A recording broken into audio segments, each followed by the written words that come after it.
Top 7 wrestlers who were a joke in 2017 and 8 who stepped up.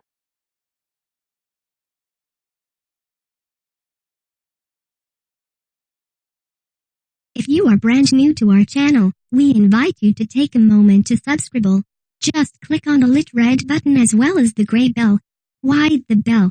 Well, it will let you know every time we post a new video. 15.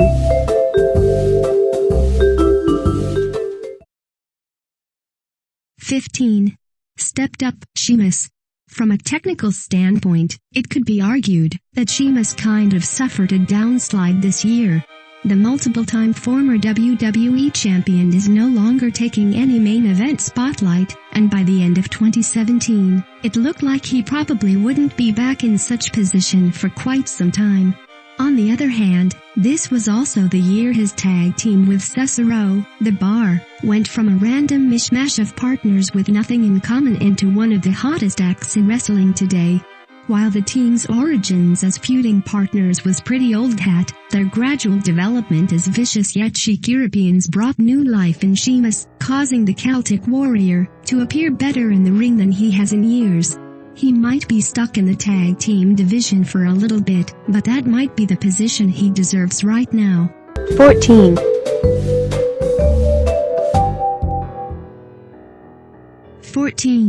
Joke, Jason Jordan. Sometimes, the worst thing Vince McMahon can do to a wrestler is push them into the spotlight before they're ready. Most of the time these days, fans bring this fact up in relation to Roman Reigns, and why crowds rejected him. However, there's another performer proving why this is such a bad idea, and he's Kurt Angle's imaginary illegitimate son, Jason Jordan. In fairness, Jordan is decent in the ring, and he had some pretty great matches as part of the tag team American Alpha in NXT.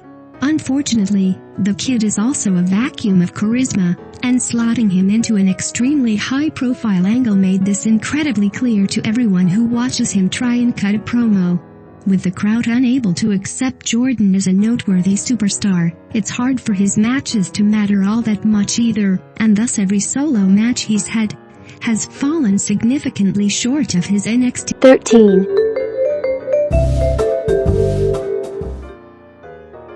13. Stepped up, Cody Rhodes. For all Vince McMahon does to try and convince the world WWE is the be-all and all of sports entertainment, time and again, select wrestlers have proven the exact opposite may be the case. In 2017, no one has done more to foster the idea WWE is the only game in town than Cody Rhodes, who wrestled for McMahon from 2006 to 2016, which he decided was long enough. Since then, Cody has been appearing in just about every noteworthy independent promotion around, and ironically, it's now more than ever that he looks like a true superstar. Wherever Cody goes, he's instantly slotted into the main event and challenging for top titles, including the Raw Championship that he now holds.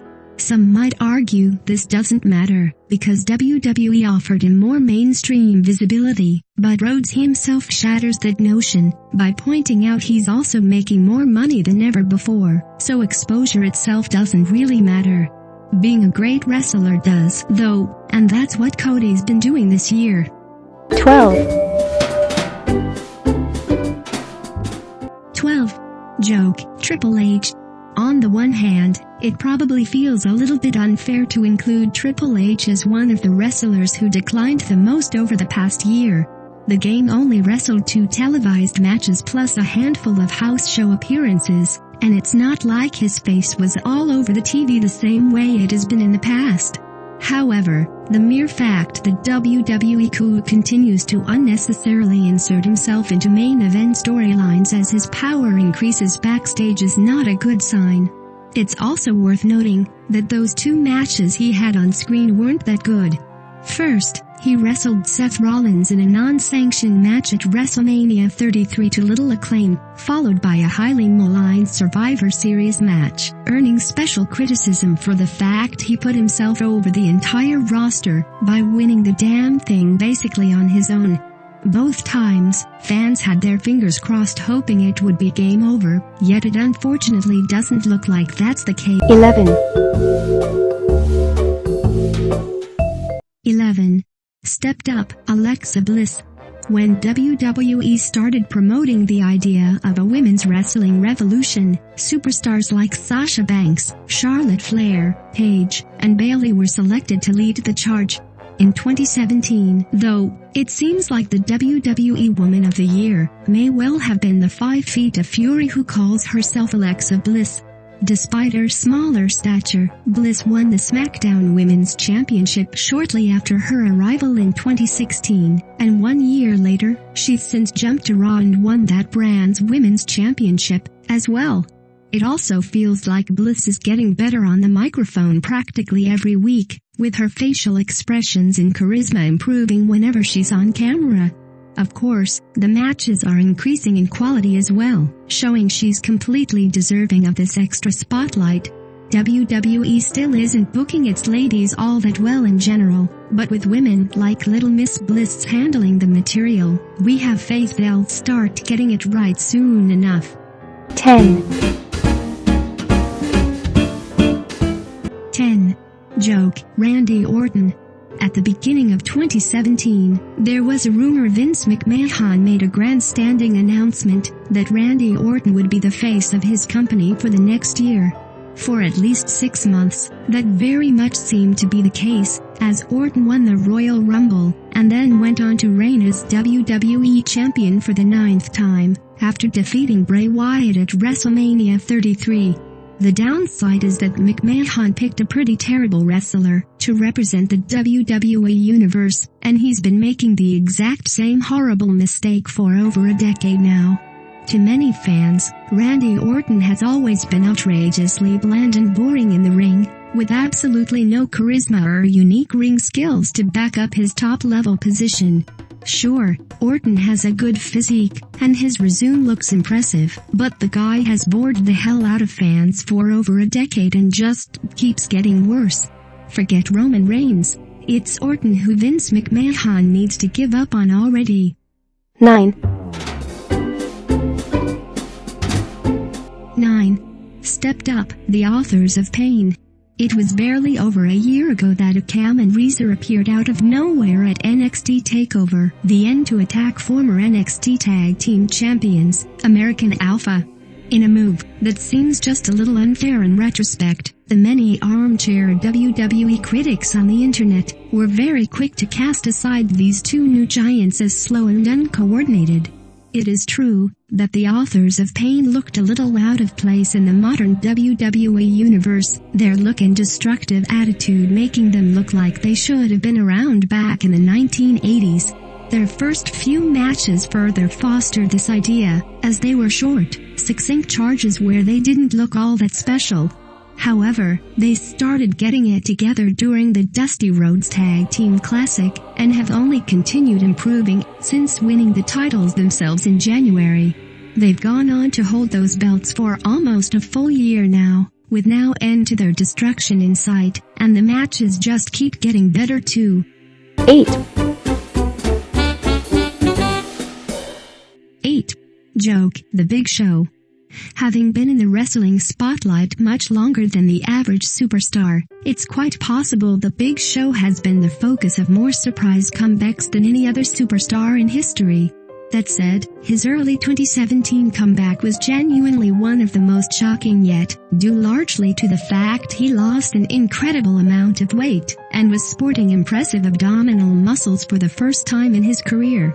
Then again, so what, the giant happened to have abs? He still totally sucks inside the ring, and working his way to a six-pack didn't make the very bland giant formula that has shaped every match he wrestled his entire career. Because he's still very big and very tall, though, Vince McMahon keeps pushing the embodiment of all things large into the main event, allowing him to drag down new superstars like Braun Strowman with repeat weak matches.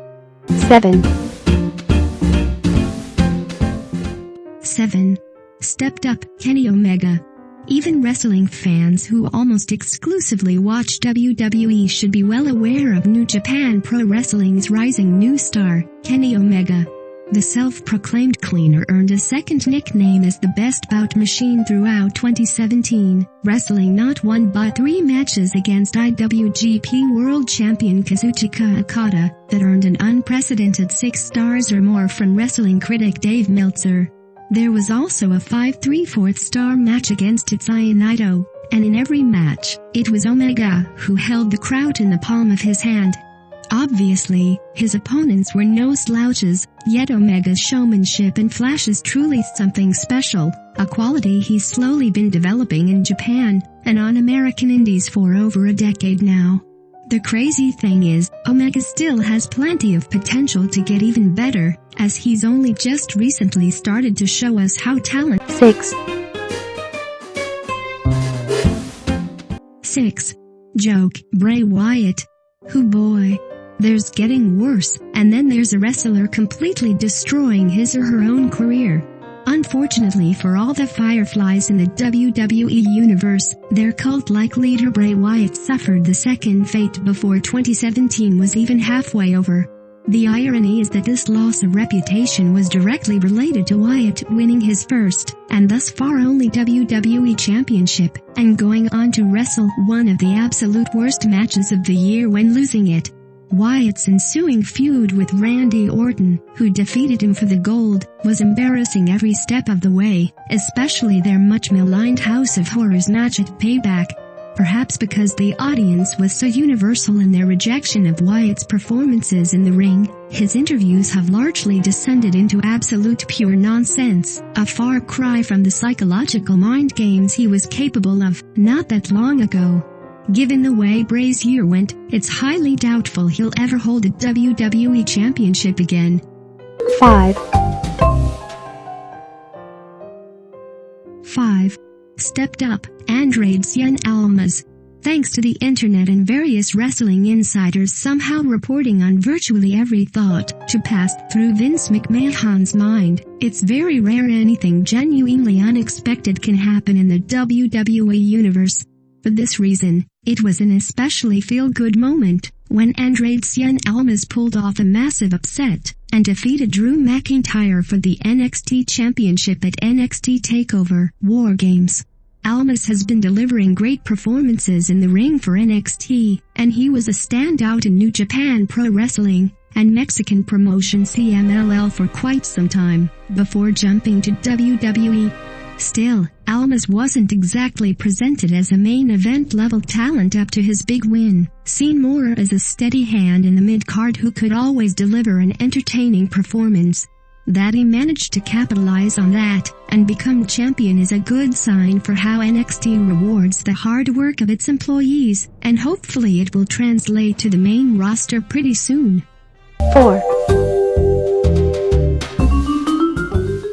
4. Joke, Jinder Mahal. Hey, the whole Jason Jordan thing wasn't all that great, but at least it didn't destroy the most respected accolade in the WWE universe. That's exactly what happened when Jinder Mahal won the WWE Championship, though, and despite everything Triple H and Vince McMahon have been saying in candid interviews, it's because the career jobber didn't improve in the slightest upon winning the gold. If anything, he got a whole lot worse, with the one thing Mahal added to his character work after becoming champion being old-fashioned racism. As if that weren't horrible enough to disqualify him already, there's also the issue Mahal has always been terrible in the ring, and forcing him to work 20-plus minute sports entertainment spectacular main events isn't helping matters in the slightest. Every second of airtime WWE gives Mahal he gets a little bit worse, and the mere fact he buffed up his physique has done nothing to change this. 3. Stepped up, the Velveteen Dream. The first time Patrick Clark walked down the NXT aisle and stepped into a wrestling ring wearing his Prince-inspired gear as the Velveteen Dream, reactions spanned from mockery to laughter, to disgust to a combination of all three. While the WWE audience was most certainly involved in this response, the loudest voice of all gradually became Aleister Black, a fellow NXT talent who felt Dream's flashy flamboyance was an insult to the sport. As such, Black refused to even say the Dream's name, leading to an incredible career-defining match between the two at NXT TakeOver War Games. Although Dream lost the match, it was his incredible resilience and refusal to quit that completely stole the show. In just one match, Dream went from a questionable joke to a serious threat, and oddly enough, it's the duality of those two perceptions that should make him a huge star in the near future. 2. 2. Joke, Kane. By this point, whenever Kane appears on WWE television, it feels like the entire company is getting dragged into hell, and not in the good way. Quite frankly, this has been the case since at least 2011, and if one was to ask a more cynical fan, they might dial that all the way back to 1999 or so. Kane's character has literally done everything at this point, and only a very small fraction of it was entertaining in any manner other than the car crash variety. This past year in particular has been atrocious, as Kane no longer has any purpose or right to be in a ring anymore. The dude is running for mayor of Knox County, for goodness sake. Isn't he too busy for this stuff?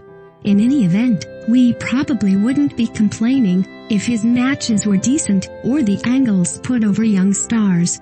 Unfortunately, the opposite is true in both cases, as all Kane does anymore is stink it up with wrestlers who should be getting groomed for the future. 1. 1. Stepped up, Braun Strowman. Of all the names on this list, there's really no doubt that Braun Strowman had the best 2017 from a career perspective. Vince McMahon's latest and greatest monster has been slowly climbing up the card since splitting with the Wyatt family in 2016, and a number of key moments over the past 12 months have solidified him as a top name for years to come. First, there was his incredible backstage attack on Roman Reigns that culminated in him destroying an ambulance with the big dog inside. Later on, Strowman wrestled a number of significant matches against WWE Universal Champion Brock Lesnar, including delivering the standout performance in the Fatal 4-Way main event of SummerSlam. The only downside of Strowman's breakout year is that Vince McMahon has been reticent to truly capitalize on it, as there have been a number of chances for him to win the WWE Universal Champion, where he came up short. Still, there's a good chance his day will still come in the near future, and he may just keep getting better until it does. Yeah.